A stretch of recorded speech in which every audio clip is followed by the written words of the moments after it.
Уфа – город ярких джазовых традиций, и каждая наша программа является так или иначе подтверждением, доказательством этой аксиомы. И мне особо радостно представить гостя нашей программы.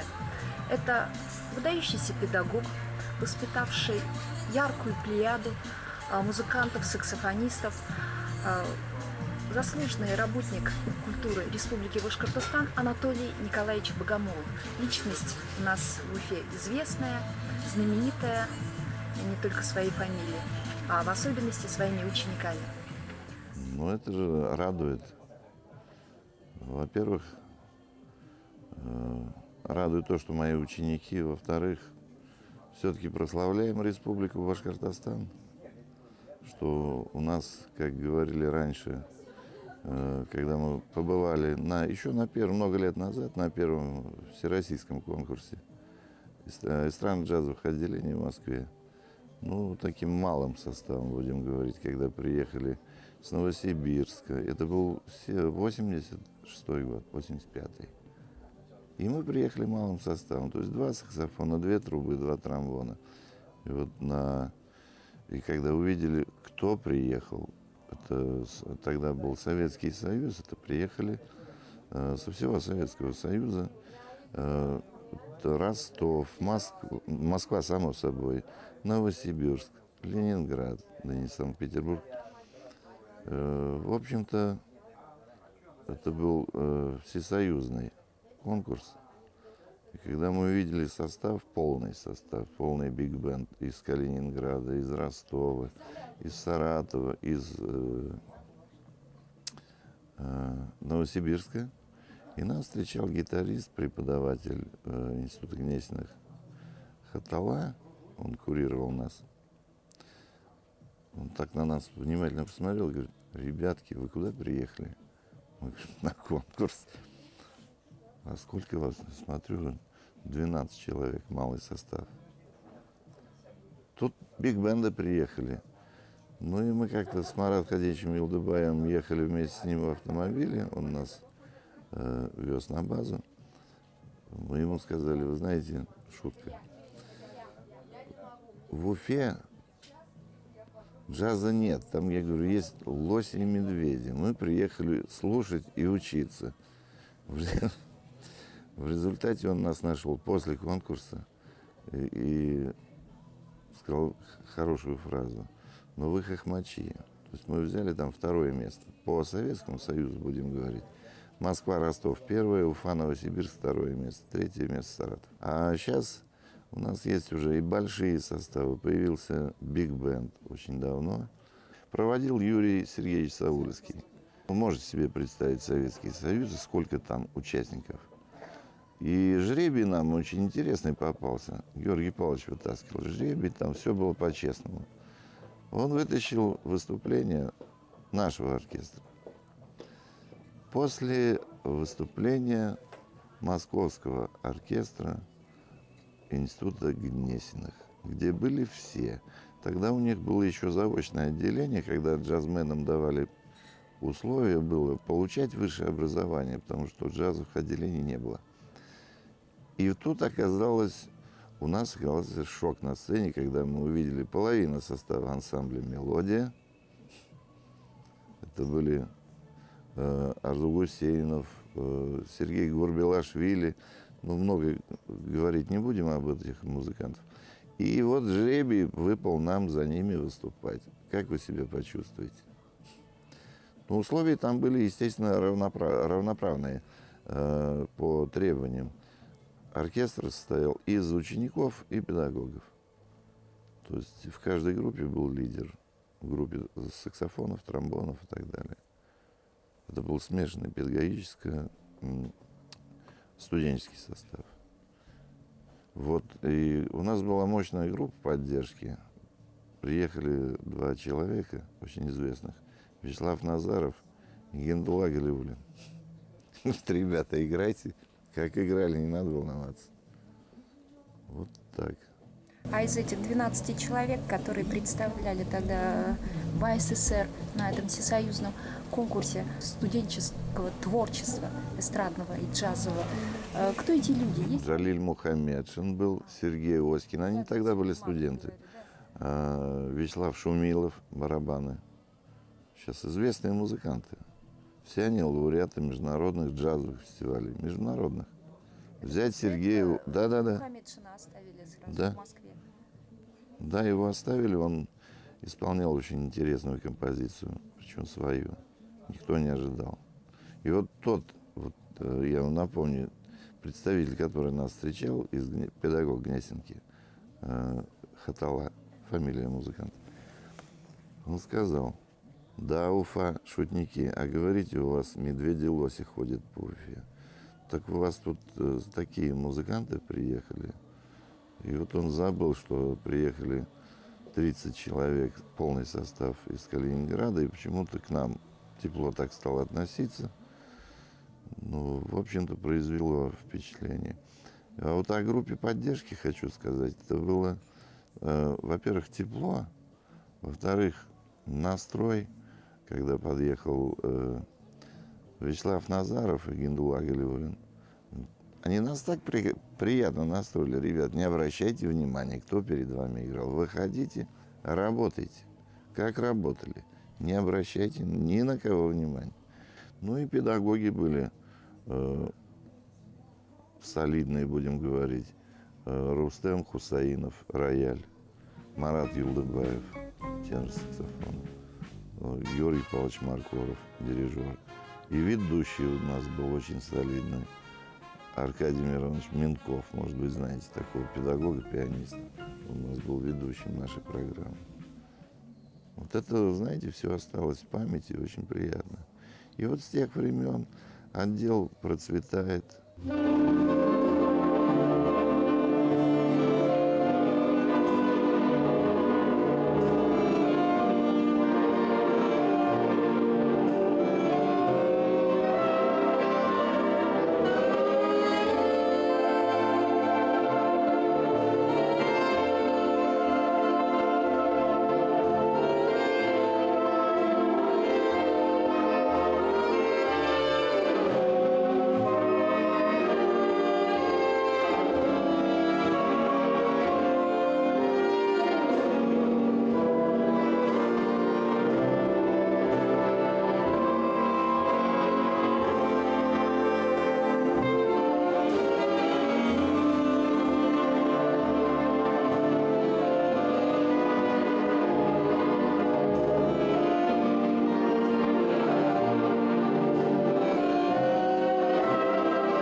Богомолов оказал большое влияние на всех своих учеников, поэтому, говоря о башкирском джазе, мы не можем не упомянуть его имени, потому что все саксофонисты Уфы его птенцы, его воспитанники. Антон Николаевич, да, это тоже наша как уже легенда, он живая легенда, можно сказать, потому что он воспитал такую плеяду музыкантов, вот, и он такой высокопрофессиональный человек. И когда я услышал вот на юбилее, вышли 16 саксофонистов, и это был хор саксофонов, да, оркестр саксофонов. Это совсем уникальнейший момент, потому что я был просто поражен, насколько это было все профессионально сыграно. Я немало по миру ухаживал, слушал лучшие оркестры мира, да, живьем. И то, что вот это было сыграно, я им сказал, говорю, я был поражен, Анатолий Николаевич, все, что так прозвучало на настоящем мировом уровне. И, то есть со свингом, стройной артикуляцией, ну, короче, ни к чему не привели, это пластинки. Поэтому после этого уже никаких комментариев не нужно, потому что видно, что этот человек может сделать, и что он сделал и будет делать еще долгое время. Да. И, конечно, это тоже вот такие люди, благодаря которым все тоже происходит у нас. Это один из тех людей. Вот и вот такие люди, как Слава Назаров, Геннадий Калинин, хочу добавить.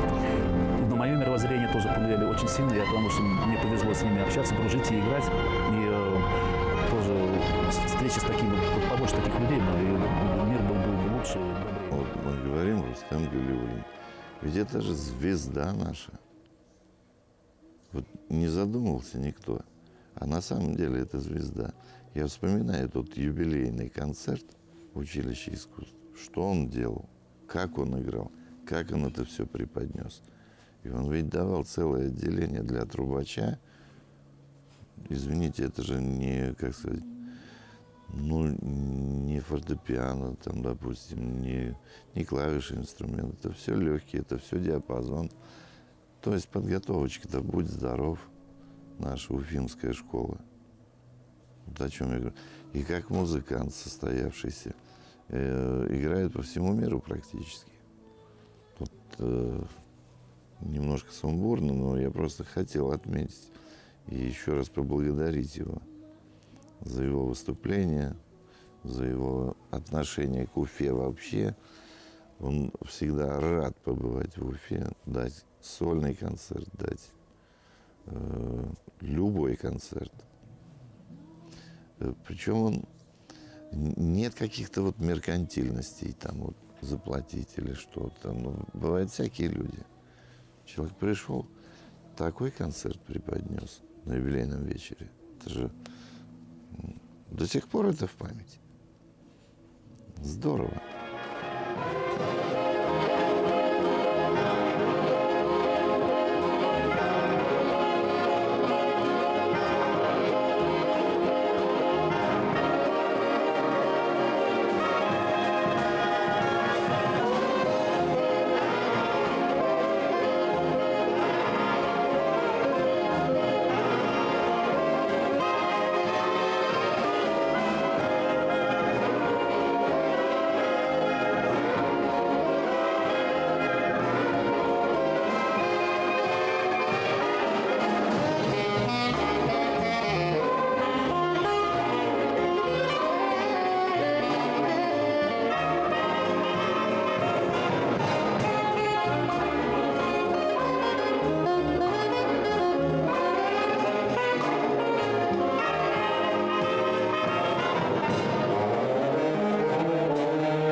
Как раз за вот эти годы я заведовал этим отделом. Он назывался эстрадный отдел, потом эстрадно-джазовой музыки, сейчас он называется музыкальное искусство эстрады. Заведовал я там этим отделом на протяжении 18 лет. Потом меня заменил, ну, по семейным обстоятельствам пришлось передать отдел Сергею Чепенко, тоже наш знаменитый музыкант. Он, по-моему, заслуженный артист России сейчас.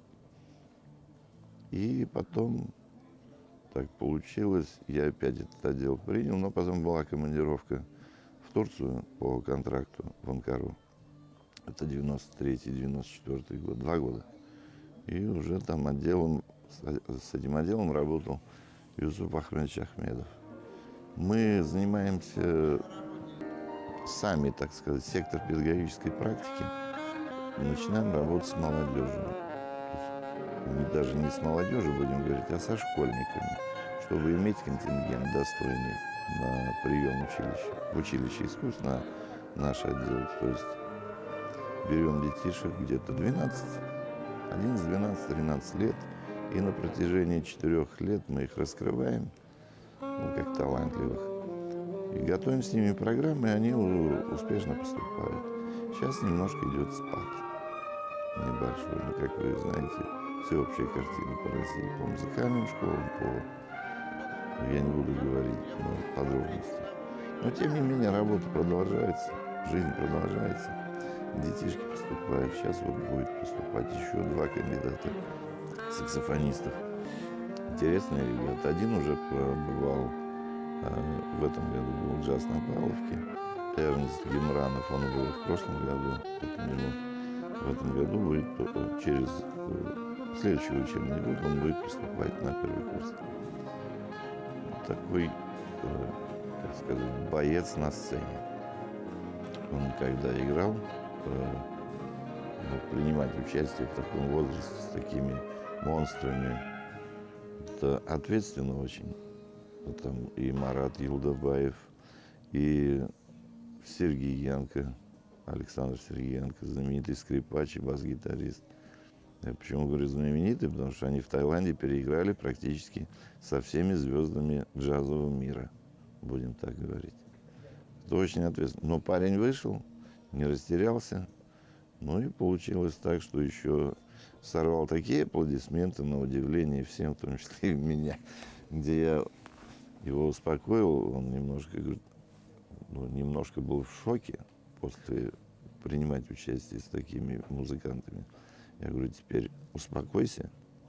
Он говорит, что было? Я говорю, было нормальное выступление. Носик не поднимать, смотреть вперед и идти прямо. Вот это вот какое-то удовлетворение получаешь, когда твой ученик рядом с тобой стоит и играет профессиональным звуком взрослого музыканта. Также в 2005 году, хочу напомнить, на сцене тогда русской драмы проходил фестиваль «Джаз-мастер Уфа». Помните, великолепный фестиваль, хорошее такое начинание. И тогда еще мальчишкой Павел Скорняков вышел играть со взрослыми. Был программе, гостевой программе был Марат Юлдыбаев. И тут вышел такой пухленький мальчик, даже еще не подросток тогда. Он вышел и получил такое боевое крещение. Боевое крещение он продолжил, будем говорить, по джазовой музыке. Первое крещение он получил с 13 на 14 лет. Я его возил на международный конкурс классической музыки в Тольятти. Ему было вот в день исполнения сольной программы принимали участие 35 саксофонистов со всей России. Я там по документам, когда посмотрел, и ему как раз в день выступления исполнилось 14 лет. Я говорю, Паш, давай, вот твое боевое крещение, карты в руки, ты повзрослел. И, знаете, он проявил себя очень мощным. Вот он так хорошо собрался и получил дипломантов.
Скорнякова взять, он же ведь тоже мальчиком был. Когда его в Тольятти, как саксофониста классика, там требования были другие, жесткие. И второй, меня поразило, там требование жесткое было. Второй тур нужно было играть с симфоническим оркестром. Ребенку 14 лет, он никогда не играл с симфоническим оркестром. И тут проходит первый тур, он выходит на второй. Ко мне со слезами, ну, детскими, говорит: Анатолий Николаевич, я никогда не играл под рояль. Концерт Готлиба, по-моему, да. Я говорю: Паша, будь внимательным. Слушай пульсацию контрабасов. Иногда поглядывай на дирижера и пульсацию контрабасов. Не смотри в камеру. Там их 4 было. Писалось все. Конкурс был жесткий. По отборам, по всему. И он прошел эту школу бойцовскую, будем так говорить. Он взял дипломанта на этом конкурсе из 35 саксофонистов. Потом он стал уже, приехали когда на базу сюда, в Уфу, он говорит: Анатолий Николаевич, все-таки джазом нужно больше заниматься. Потом пришлось ему давать больше джазовой программы. Ну, а потом его еще и Олег Янгуров, молодец, его, так сказать, подхватил. И он на глазах начал расти вот с этой группой. Анатолий Николаевич гуру наш. Лично я, это первый мой педагог. Без него я бы вообще не стал бы играть на саксофоне. То, что он дал мне, я до сих пор этим пользуюсь, той школой, которую он мне дал. Это очень важно. Именно на первых порах то, что он мне показал, это, считаю, очень бесценный опыт. И также молодых музыкантов он также отдает весь свой опыт, все свои знания. Мне было 9 лет. Родители вначале меня должны были отдать на кларнет. Но по счастливой случайности, что мы встретили Антона Николаевича в нужное время и в нужном месте, я стал заниматься на саксофоне. Выдающееся событие было в стенах училища искусств. Это был конец 2000 года. И вот тогда Павел Скорняков, еще мальчик, и вот, по-моему, «Замана» называлась. У Георгия Павловича было такое великолепное чутье на красивые названия, такие эпические. Таким образом, мы, естественно, коснулись имени Георгия Павловича Маркорова. Мы никак не можем это имя обойти. Конечно. Говоря о нем, мы говорим в целом о башкирском Джазе. джазе. Вы знаете, Маркоров Георгий Павлович, это заслуженный человек. И я думаю, ни один музыкант его никогда не забудет. Он мощный был, как дирижер, как аранжировщик, как педагог.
все висело на плечах Георгия Павловича Маркова. Все контакты с музыкантами из России, из зарубежья. Я не знаю, как он мог успевать. Сейчас элементарно просто. Нажал, вот, к примеру, кнопочку, нужно аранжировочку. Нажали кнопочку, открыли компьютер, перекачали партитуру. Этот человек, находясь у руля, у оркестра, сначала в училище искусств, он вот эти партитуры, он их снимал по ночам. Всю партитуру, можете себе представить, писал. Наушнички и полночи. Вот о чем я говорю. Потом аранжировки здесь, уже будучи дирижером биг-бенда, переименовали симфоджаз-оркестр, тоже все его аранжировки. И потом, когда пришел Касимов, оркестр еще долго все его аранжировки исполнял. Память о нем до сих пор сохранилась. Это выдающаяся личность, я считаю. Это его заслуга и московский конкурс, и создание оркестра. И до этого он еще и успел поработать после Гендула Галиуллина заведующим цикловой комиссией также. То есть все, что он создавал, это все его и все наше совместное. Все, которое сейчас идет вперед и движется, и появляются новые лауреаты, новые имена, будем говорить, в джазовом мире, я имею в виду, и именно из Уфы.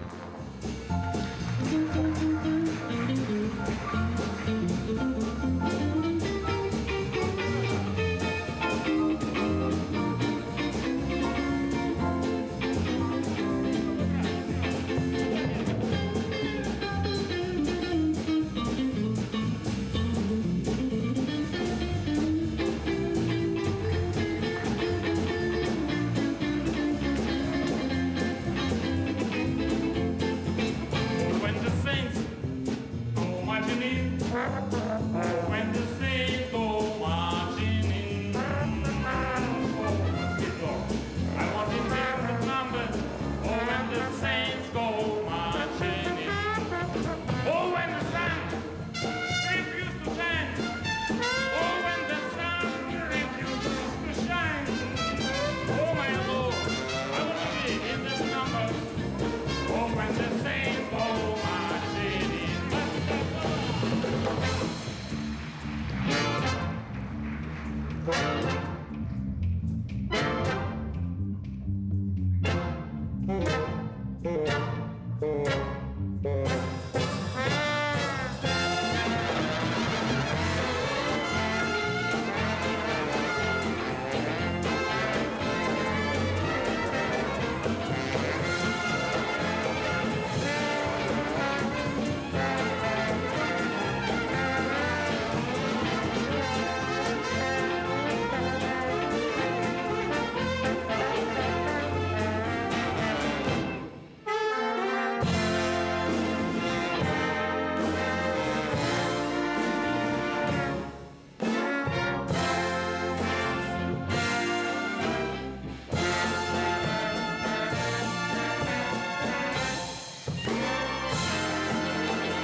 Только можно сказать о хорошем о нем. На его плечах и училищный оркестр был, и филармонический оркестр был.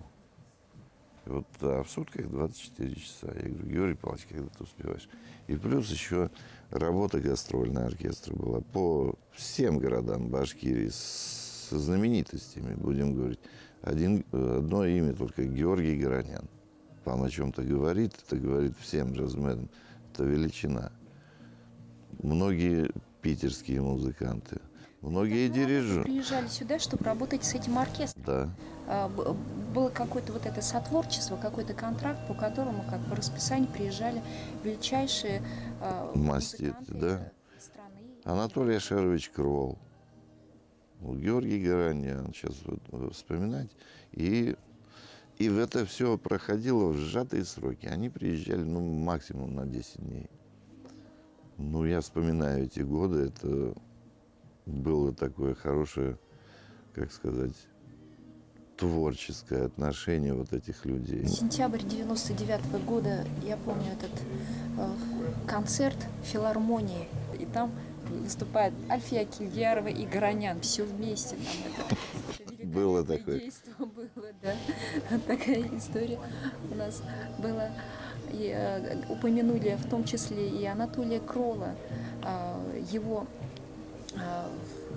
творческие связи с оркестром продолжаются.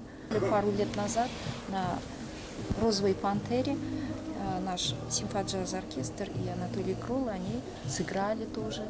То есть вот, это, по сути, это дружеские связи в свое время заложенные Георгием Павловичем Маркоровым. Дай Бог, чтобы эти традиции продолжались. И Конечно, музыканты не забывали наш башкирский оркестр. Упомянем и Анатолия Иващенко. Ему практически вечно сейчас некогда, потому что он то книгу сдает. И на тот момент, если он сдает книгу, это важнее, потому что книга детская. То же самое, он и великий организатор, и педагог. Это человек-легенда, будем говорить так. Это первооткрыватель джазового отделения. Пусть оно называлось эстрадное, но мы считаем эстрадно-джазовое отделение. Человек, который прошел огни и воды, и медные трубы, как музыкант, как джазмен, как пианист. Дело в том, что это же ведь не просто было открыть такой отдел. С нуля, из ничего, на пустом месте. Он его открыл. Специалистов, как правило, тогда не было. Джазом никто не занимался. Не было вузов, где бы выпускали педагогов, именно преподавателей джазовой музыки.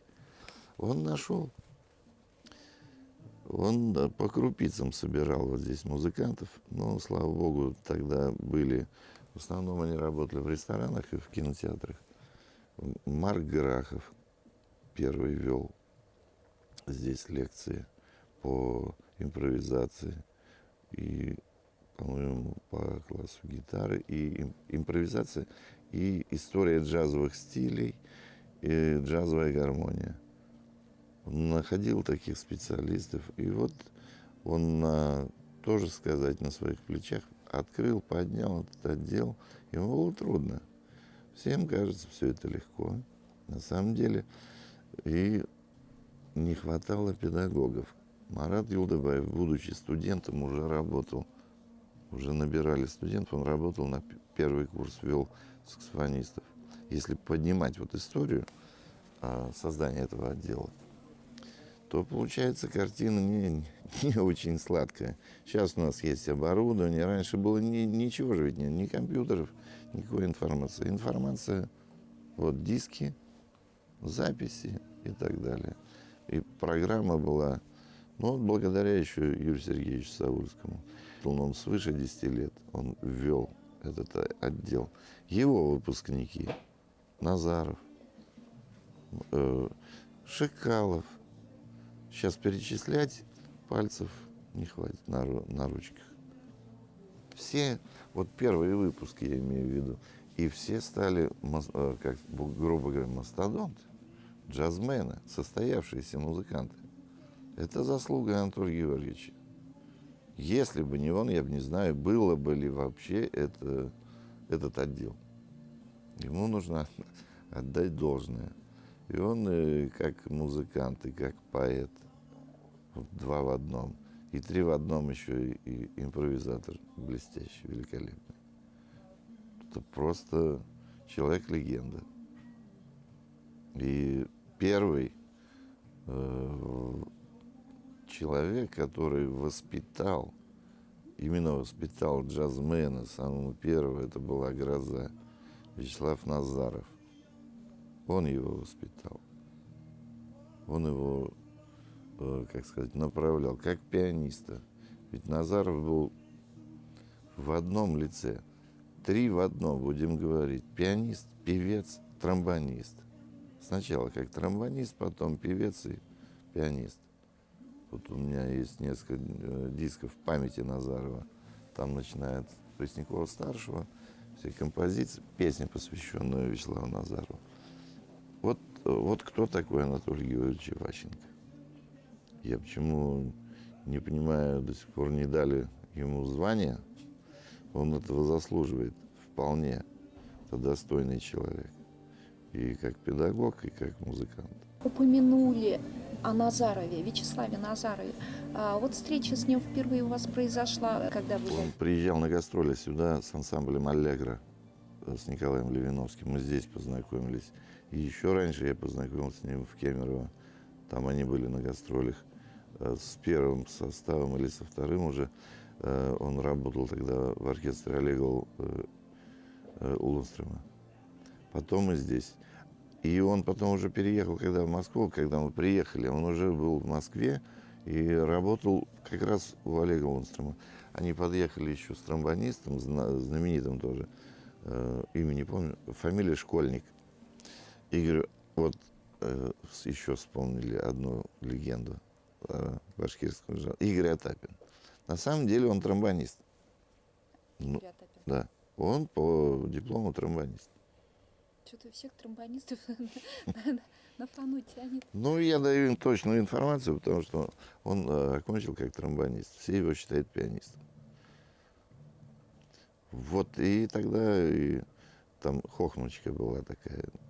Ну, не хохмочка, это серьезный вопрос был. Ему Школьник привез тромбон какой-то фирмы, то ли Сельмер, то ли Бах. И Игорь, когда попробовал перед выступлением оркестра, за кулисами этот тромбон, убрал свой амати и вышел с другим тромбоном. Я говорю, Игорь, не опасно? Не обыгрался? Нет. Вышел. И вот он, там были 3 лауреата. Вернемся к той теме, да? Получается, Игорь Атапин тромбон, как солист оркестра, Джалиль Мухаммедшин, как гитарист, Сергей Оськин, как бас-гитарист, чтобы никого не забыть. Были отмечены, по-моему, вот эти вот лидеры музыканты, они потом большую роль сыграли. И сейчас и Сергей Владимирович уже Оськин, он сейчас преподаватель училища искусств, класс гитары, бас-гитары и контрабас. Я сейчас немножко говорю спонтанно так вот. Ну, раз вот задаюсь, так у меня просто приятные воспоминания об этом. С него начиналось. Там были педагоги Марк Грахов, весь Дустар практически, Иващенко. Ученики, будем говорить, как по импровизации и по джазовой гармонии. Он их вел. И в заключение выступления ансамбля послушайте композицию Соломея Саманко «Well, you needn't». Тебе это не нужно.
В один период в Лундстремовском коллективе работало аж несколько уфимцев, да?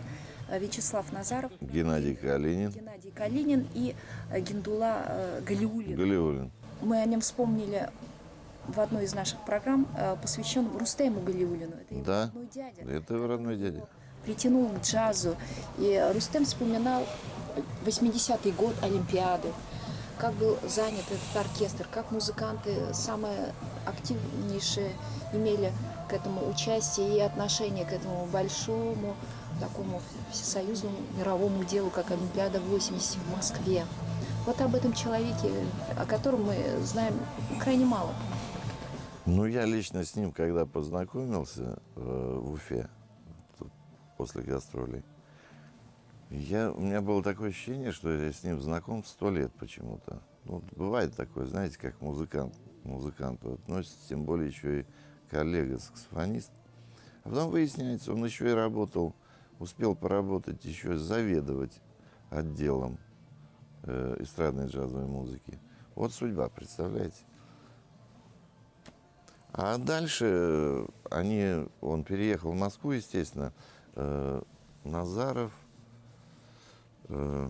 Калинин, и вот они втроем работали. И потом еще была не спонтанная, была встреча в 86-м году в Тбилиси. Причем так неожиданно. Он уже работал директором группы «Аллегро» у Николая Левиновского. Тогда был состав интересный у Левиновского. Назаров, Бутман, Левиновский, Двоскин и Евгений Губерман. Может быть, помните такой состав. И когда мы приземлились самолетом, прибыли в Тбилиси, у гостиницы вдруг лоб в лоб, вот из-за угла, знаете, так, я встречаюсь с Гендулой.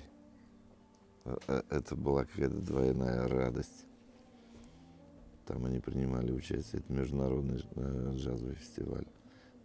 Составы были, начиная от Канады и кончая Россией, Советским Союзом. И раз мы сказали, что их в одно время было аж трое, Геннадий Калинин, это такая недопетая песня. Очень рано ушел, тоже будем говорить, из жизни. Очень рано. Он успел поработать практически. Его ансамбль «Радуга» — это творческая личность. И мы с ним были очень в приятных дружеских отношениях. Хорошие были друзья. Вот его творческий путь очень мощный тоже. Будем говорить, ансамбль «Радуга», город Стерлитамак, его коллектив был. Он его создал. Первые записи на мелодии виниловые диски. Из таких знаменитых ВИА в Советском Союзе. Да. Ансамбль Да. «Радуга». Потом, как он работал, как солист джаз-оркестра Олега Лунстрема. Это же тоже о многом говорит. Потом с ансамблем «Достар». Сколько, будем говорить, дисков выпущено виниловых. Там много композиций. Как раз-таки на башкирские темы. Народные. Все аранжировки Калинин, Юлдыбаев и еще Александр Селютин. Вот 3 аранжировщика. И пока не забыл еще Равиль Туврисович. Тогда была Брама. Еще 4-й аранжировщик. Ну и так получилось, что потом они уехали в Таиланд. С Таиланда Геннадий вернулся. И с семьей оказался уже, работал в Нижневартовске. Ну и из Нижневартовска уже потом мы получили известие.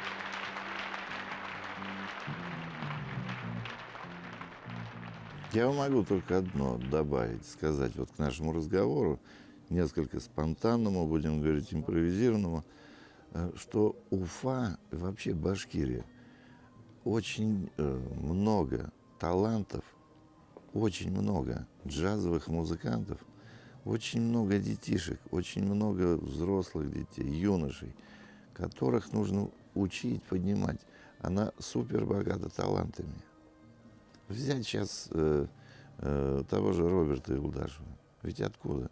Опять толчок кто дал? Ансамбль «Дустар». Вот оно, народно-фольклорный джаз. Марат Юлдыбаев. Сейчас появился. Скоро будет опять еще один, второй Роберт Юлдашев появится. Я не буду говорить фамилию заранее. Он уже есть. Он будет и прекрасный саксофонист, и шикарный кураист. Это же прекрасно. Ему сейчас, где-то, будем говорить, 14-15 лет. Ну, не буду называть фамилию. Он появится. Он уже есть. Вот с возрастом он откроется. Вот о чем я говорю. Что джазом наша республика очень богата. Джазменами, будем говорить. Ну, что говорить, Олег Хусаинович, Марат Юлдыбаев, Геннадий Калин. Тут очень много личностей, очень много ярких музыкантов, от которых просто, будем говорить, те же зарубежные коллеги, джазмены приезжают в Уфу, в джаз-клуб, либо в филармонию, общаются. Брать тот же вот биг-бенд, помните, американский биг-бенд приезжал в ВВС США, Соединенных Штатов Америки. Здесь был на 60-летие победы над фашизмом, над фашистской Германией. Так ведь они с удовольствием давали концерт в филармонии вместо 2 часов 3 часа. Это вот такое взаимопроникновение культур, жанров. Это удивительное дело, да? Джаз-оркестр ВВС США долго еще писали отзывы, они побывали в Магнитогорске, в других городах страны, но самые лучшие воспоминания у них остались тогда об Уфе. Хочется еще упомянуть тоже музыкант. Вот сейчас шикарный, прекрасный и музыкант, и человек Артур Гимаев. Тоже наша звезда башкирского джаза, будем говорить. Сколько выступлений у него. Олег Янгуров, Рустем, барабанщик, перкашн у них. Столько профессиональных групп, столько профессиональных музыкантов. Happy People, они совершенно, это дети еще. Дети, они появились на 3-м, на 4-м курсе уже. И их формированием, как музыкантов, сделал первый ансамбль с ними Артур Гимаев. Он как, ну, как сказать, часы вот есть по классу ансамбля, он их взял. И как они поднялись, никто не знает. Как он с ними работал? Он работал и все. И вдруг выходит Happy People. Вот он еще один Дустар, Орлан. Но они так уж себя обозначили, счастливые люди. Happy People.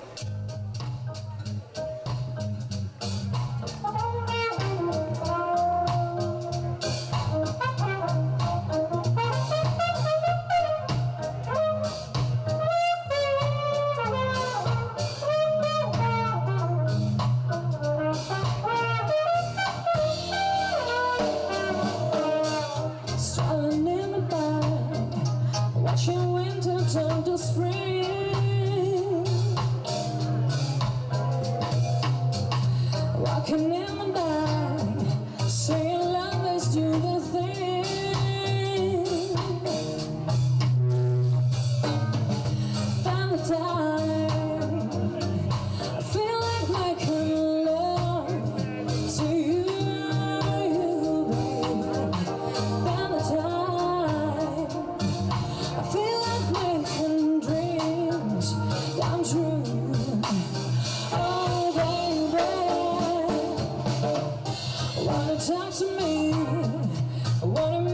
sweet in love.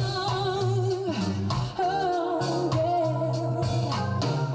Try to touch my hand, and my feelings start to show. Down the time, I feel like making love to you, baby. Down the time, I feel like making dreams come true. Oh, baby.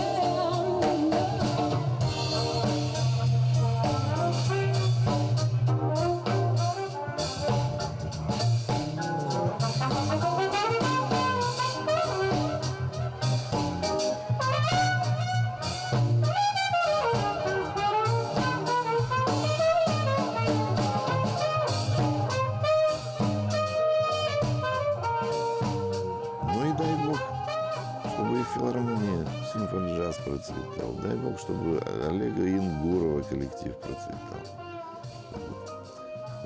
И дай бог здоровья всем музыкантам, кто занимается джазом, кто занимается педагогикой.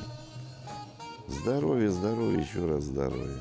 Я думаю, остальное все будет, и джаз в том числе будет. Мне приятно, что вы пригласили меня на такую беседу. Ну, хочется пожелать всех благ джазовым музыкантам. И чтобы, может быть, и в филармонии еще расширился состав. Действительно, чтобы соответствовал названию «Симфоджаз-оркестр». «Симфоджаз-оркестр» — это не только 6 скрипок, 6 пультиков там, понимаете? «Симфоджаз» — это минимум 20 пультов. Это минимум камерный оркестр должен быть струнный.